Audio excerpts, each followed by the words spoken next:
admit it, but you can see the rot from the street level.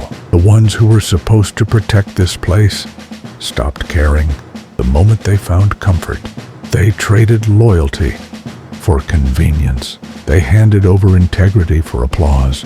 They called it progress, but it was just surrender dressed in new colors. You know the type. The ones who smile while selling out the people they stand next to. The ones who talk about unity while cutting the floor out from under their own. The ones who act surprised when the nation feels hollow, like the weight has been scraped out of it. And for too long, people like us stayed quiet, not because we were afraid, but because we were watching, measuring, learning who would stand firm and who would fold the moment pressure touched their spine. Now, the lines are clear. You can feel it. There are people who still love this place as if their heartbeat belongs to it.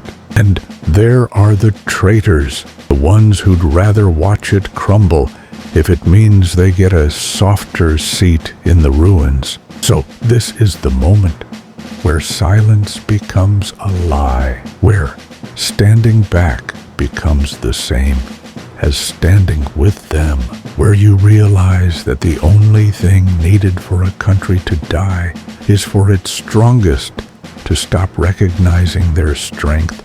We're done with that. If something is worth keeping, you defend it. If something is worth loving, you guard it. If something is worth rebuilding, you don't wait for permission to start. Loyalty isn't a slogan. It's action. It's pressure. It's choosing to pull your people back from the cliff instead of shrugging and pretending the fall is inevitable.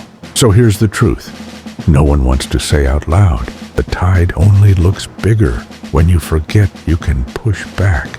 And we can push back. Not with violence, not with chaos, but with a unified refusal to be walked over ever again. With a spine that doesn't bend for those who treat our home like an afterthought. With a voice that doesn't soften just because someone might get uncomfortable. This is the point where a country remembers itself, where its people rediscover the weight of their own footsteps, where the traitors realize they mistook patience for weakness. We're not running. We're not hiding. We're not handing over the future to people who treat it like a bargaining chip. We stand together now, and anything that tried to swallow us, anything that thought it could flood this place with decay, will feel the pressure of a nation that finally decided to push back, not into the sea, but out of the space they never earned. Follow for more.